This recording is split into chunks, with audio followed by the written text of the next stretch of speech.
Assalamualaikum warahmatullahi wabarakatuh. Eh, Perkenalkan, saya Faisal Hanifan Ma'ruf, mahasiswa Teknik Elektro 2017. Pada kesempatan kali ini saya akan menjelaskan materi dari mata kuliah Sistem Pendukung Keputusan, yaitu tentang Manajemen Support System. Materi yang akan dijelaskan diambil dari buku ini, Decision Support System and Intelligence System, dari Turban. Nah, untuk dari bab manajemen support system ini berisi materi, ada 2 chapter. Yang pertama tentang manajemen support system overview, yang kedua tentang decision making system, model, and support. Menuju ke yang chapter pertama, yaitu tentang gambaran umum.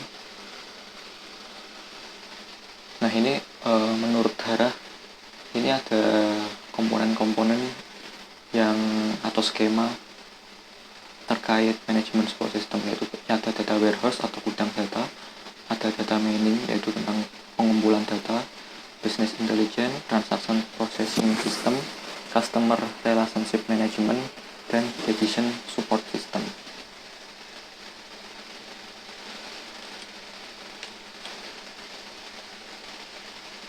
Lalu ini ada 10 peranan dari manajemen menurut Ginsberg, yaitu terbagi menjadi 3, yaitu pada bagian interpersonal, informasional, dan decisional.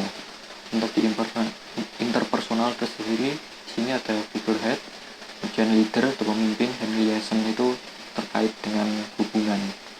Lalu untuk di informasional, sini ada bagian monitor, kemudian ada diseminator atau penyebar, dan ada spokesperson atau juru bicara. Decisional, untuk bagian decisional ada entrepreneur, disturbance handler atau penanganan masalah, resource allocation, alokasi sumber daya, dan negosiator. Nah, di sini ada faktor yang mempengaruhi pengambilan keputusan. Yang pertama itu adalah teknologi baru dan distribusi informasi yang lebih baik. Nah, ini akibat perkembangan teknologi dan distribusi informasi. Kemudian yang kedua, akibat operasi yang kompleks.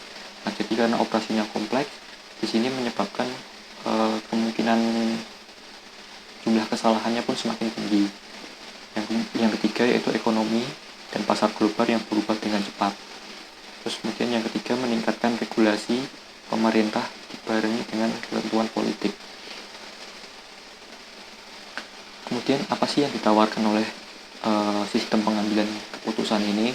Nah, dari permasalahan yang tadi, maka di sini dari sistem pengambilan keputusan menawarkan yang pertama komputasi cepat dengan biaya yang murah.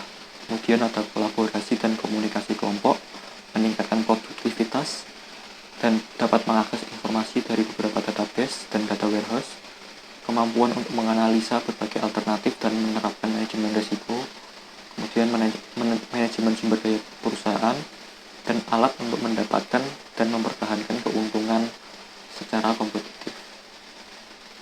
Nah, ini adalah bagian dari decision support system. Ini pembagiannya. Jadi berdasarkan tipe-tipe keputusannya ada 3 tipe keputusan, yaitu yang terstruktur, semi struktur, dan tidak terstruktur. Masing-masing tipe ini memiliki operasional, sistem pengendalian operasional, manajerial, dan strategi yang berbeda-beda, dan juga teknologi yang digunakan pun berbeda-beda. Nah, kemudian kita lanjut ke chapter yang kedua, yaitu tentang decision making system, model, dan support. Pengambilan keputusan itu adalah sebuah proses pemilih di antara tindakan alternatif untuk mencapai suatu tujuan atau sasaran.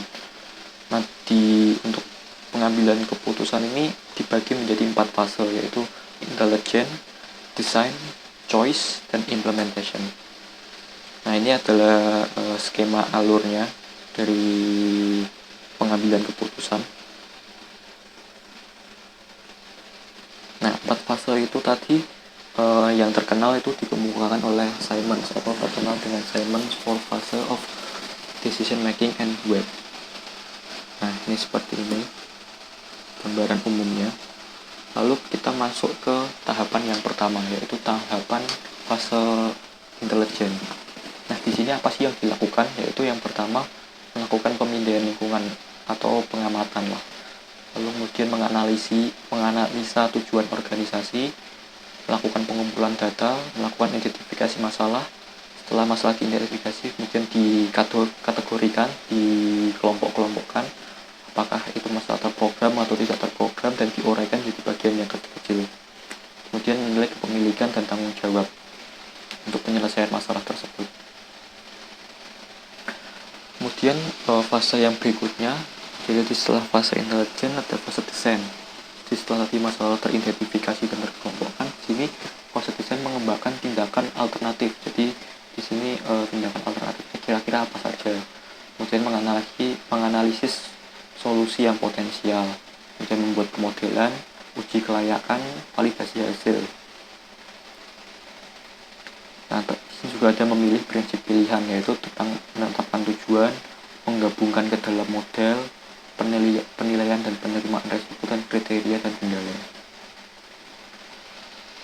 Kemudian masuk ke fase yang berikutnya, yaitu fase pilihan. Nah, di sini tuh mendeskripsikan pendekatan yang akan digunakan atau solusi yang digunakan. Untuk di sini tuh ada dua model. Yang pertama itu model normatif dan model deskriptif. Untuk model normatif ini di sini adalah melingkupi optimasi, yaitu efek dari setiap alternatif. Kemudian mempertimbangkan rasionalisasi, yaitu lebih banyak hal baik, lebih sedikit hal buruk. Kemudian course of action and quantity, pilihan diberi peringkat dari yang terbaik sampai terburuk. Nah ini. Kemudian suboptimasi, keputusan dibuat di bagian organisasi yang terpisah tanpa pertimbangan. Kemudian untuk yang model yang kedua, yaitu model deskriptif, di sini mendeskripsikan bagaimana hal-hal itu diyakini. Biasanya itu berupa matematif, jadi kayak metode numerik lah, dimodelkan dengan matematis seperti itu. Nah ini contohnya yaitu dengan simulasi atau menerapkan skenario jika maka. Jadi kalau misalkan jika seperti ini maka akan seperti ini. Nah seperti itu.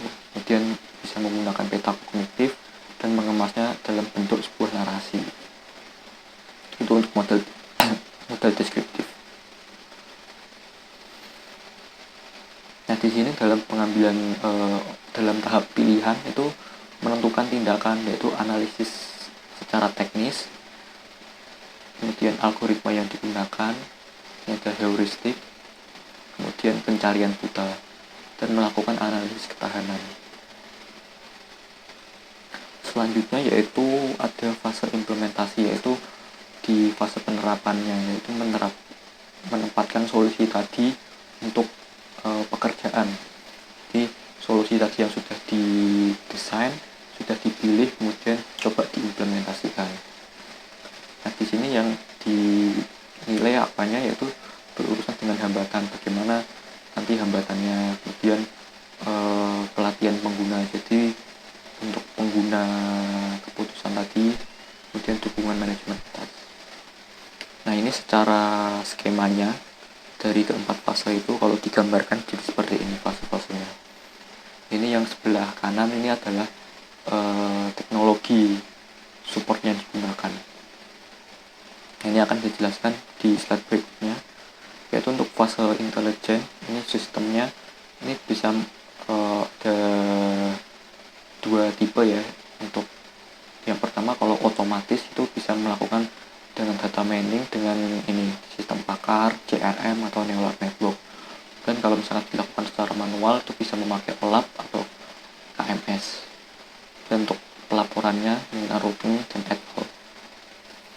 Kemudian untuk fase desain, di sini ada model keuangan dan peramalan, terus kemudian pembuatan pilihan alternatif dengan sistem pakar atau expert system, dan identifikasi hubungan melalui OLAP dan data mining, pengakuan melalui KMS, dan model bisnis menggunakan CRM, RMS, ERP, dan SCM. Kemudian untuk fase pilihan, ini kan tadi mengidentifikasi alternatif mana yang terbaik, kemudian melakukan analisis jika maka, melakukan analisis jika maka.